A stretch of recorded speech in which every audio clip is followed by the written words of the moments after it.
2026 March മാസത്തിൽ 500 രൂപയുടെ നോട്ടുകൾ നിരോധിക്കുമോ?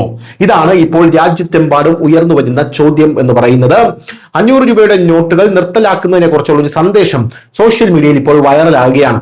2026 മാർച്ച് മുതൽ സർക്കാർ 500 രൂപ നോട്ടുകൾ നിർത്തലാക്കുമെന്ന് അവകാശപ്പെടുന്ന ഒരു സന്ദേശമാണ് രാജ്യമെമ്പാടും സോഷ്യൽ മീഡിയയിൽ ഇപ്പോൾ വൈറലായി രാജ്യമെമ്പാടും പരിഭ്രാന്തി സൃഷ്ടിച്ചിരിക്കുന്നത്. എന്നിരുന്നാലും ഇപ്പോൾ സർക്കാർ ഈ വിഷയത്തിൽ വ്യക്തത നൽകിയിട്ടുണ്ട്. സർക്കാർ ഏജൻസിയായിട്ടുള്ള PIBXലെ അവരുടെ ഒരു പോസ്റ്റിൽ ഈ സന്ദേശം നിരസിക്കുകയാണ് ചെയ്തത്. അതായത് 500 രൂപയുടെ നോട്ടുകൾ നിർത്തലാക്കാൻ പോകുന്നില്ല.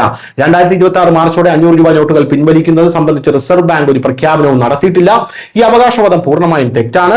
500 രൂപ നോട്ടുകൾ ഇപ്പോഴും സാധുവാണ്, ഏത് ഇടപാടിനും ഉപയോഗിക്കാം. ആളുകൾ ഇത്തരം കിംവദന്തികൾക്ക് ശ്രദ്ധ നൽകരുതെന്ന് PIB അവരുടെ വസ്തുതാ പരിശോധന റിപ്പോർട്ടിൽ പറയുന്നു. അതായത് ഫാക്ട് ചെക്കിൽ പറയുന്നുണ്ട്. സോഷ്യൽ മീഡിയയിൽ പ്രചരിക്കുന്ന ഒരു സന്ദേശമാണിത്. 2026 മാർച്ചോടെ റിസർവ് ബാങ്ക് ഓഫ് ഇന്ത്യ 500 രൂപ നോട്ടുകൾ നിരോധിക്കുമെന്ന് ചില സോഷ്യൽ മീഡിയ പോസ്റ്റുകൾ അവകാശപ്പെടുന്നുണ്ടെന്ന് പ്രസ് ഇൻഫർമേഷൻ ബ്യൂറോ പറഞ്ഞു. ഈ അവകാശവാദം തെറ്റാണ്. RBI അത്തരം യാതൊരു പ്രഖ്യാപനവും നടത്തിയിട്ടില്ല. പൊതുജനങ്ങളോട് അഭ്യർത്ഥിച്ചുകൊണ്ട് PIB പറഞ്ഞു, ഇത്തരം വാർത്തകൾ വിശ്വസിക്കുന്നതിന് മുമ്പ് അതിന്റെ ആധികാരികത പരിശോധിക്കുക. ഒരിക്കലും തെറ്റായ വാർത്തകൾ ഫോർവേഡ് ചെയ്യരുത്. 500 രൂപ നോട്ടുകൾ ഇപ്പോഴും പ്രചാരണത്തിലുണ്ട്, സാധുവാണ് എന്നാണ് അവർ പറയുന്നത്. 500 രൂപ നോട്ടിനെ കുറിച്ചുള്ള അഭ്യൂഹങ്ങൾ വൈറലാകുന്നത് ഇതാദ്യമല്ല.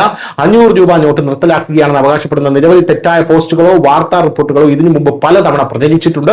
എന്നിരുന്നാലും PIBയും സർക്കാരും എല്ലാ തവണയും ഈ കാര്യത്തിൽ വിശദീകരണം നൽകുന്നുണ്ട് എന്നുള്ളതാണ് കാര്യം. പക്കൻ ചൗധരി പാർലമെന്റിൽ പ്രധാനപ്പെട്ട വിവരങ്ങൾ നൽകി. 500 രൂപ നോട്ടുകളുടെ വിതരണം നിർത്താൻ പദ്ധതിയില്ലെന്ന് ധനകാര്യ സഹമന്ത്രിയായിട്ടുള്ള പങ്കജ് ചൗധരിയും പാർലമെന്റിനെ അറിയിച്ചു. 100, 200 നോട്ടുകളെ കുറിച്ചുള്ള ഒരു പ്രധാന അപ്ഡേറ്റ് നൽകിക്കൊണ്ട് 500 രൂപ നോട്ടുകൾക്കൊപ്പം 100, 200 രൂപ നോട്ടുകളും ATM-ൽ നിന്ന് പിൻവലിക്കാമെന്ന് അദ്ദേഹം പറയുന്ന ഒരു സാഹചര്യവും ഉണ്ടായിട്ടുണ്ട്. News desk, news India Malayalam.